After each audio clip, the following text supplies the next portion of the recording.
Hey guys, happy Finance Friday here. Amanda Kendall coming to you today. So today we are talking about cash flow driver number 2. And pardon me, I'm going to cough right as I start this, of course.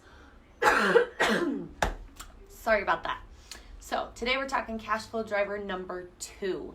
So last week we went over number 1. If you caught my video the week before that, I touched on the 4 cash drivers of cash flow in your business and said I would expand on those over the next 4 weeks. So we are now hitting number 2.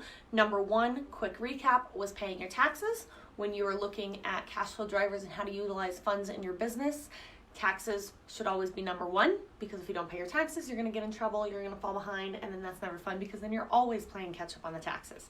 So driver number 2, is debt and paying off debt. And so with that, I want to touch on a couple things. In business, you have good debt and you have bad debt. And good debt is debt that you use to grow your business, to move your business forward and do things that are going to produce for you and get you closer to your end goal. So this could be taking out a small loan in order to expand. This could be debt for a training or something that is going to produce a return on investment for you. So when you're looking at debt in your business, you always want to weigh out and how do I make sure I get to that point. So then bad debt is, for lack of a better term, just willy-nilly debt. It's stuff you're putting on credit cards and you're taking out a business loan. Sorry, I've got something in my eye. Taking out a business loan but not actually using it to advance your business forward, just using it for day-to-day operating expenses. In my opinion, you should never be taking out debt just to get through operating expenses day to day. And I speak from experience on this. I've done it. It did not turn out pretty. It was a very big struggle to get out of that and to overcome that and move forward from that. So I just want to caution you, if you are taking on debt just to cover your day-to-day expenses, I really want to challenge you to look at your marketing and your sales and your pricing and look at those options of how you can bring in more money before you take on debt to get through your day-to-day operating expenses. Look at the expenses and see how you can cut those. In my opinion,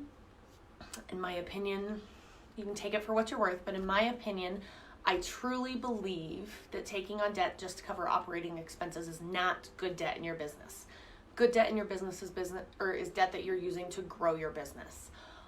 So that is the difference between good debt and bad debt that I wanted to touch on. But really, driver number 2 here for your cash flow is paying off debt. So once your taxes are paid and you're sitting with this cash flow, you've made your minimum payment, but now it's time to really allocate some of that cash flow to paying off that debt faster.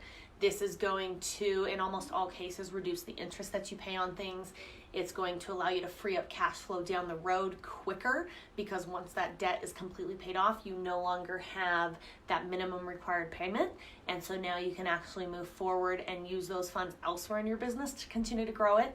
But debt should always be the second thing when you have cash flow that you're looking at addressing as your second cash flow driver. So you deal with your taxes, you've paid that, you've paid all your operating expenses, you've paid your minimum payments on debt, and you still have some cash flow sitting there. I want you to look at paying off that debt and paying it off quickly. The quicker you get out of debt, the quicker you can really start to focus on what we're going to touch on next week, which is actually going to build capital. And when I say build capital, we'll touch on that next week, but I want you to understand that taking on debt does not equal having capital in your business. They are 2 very, very different things. So as you're looking at your cash flow this week, and as you've got your tax money set aside and you have some cash flow and you're looking at what to do with it, you've already paid yourself and you've done everything else necessary in your business, I want you to look at your debt and I want you to make an extra payment towards that debt. Not so much extra that it's going to hurt you financially next week or next month, but just enough extra that you know you're making a dent in it beyond what you would do with just your normal minimum payment. So that is our cash flow driver number 2. That is our Finance Friday video for today. Join me next Friday and we will cover number 3. And if you guys missed number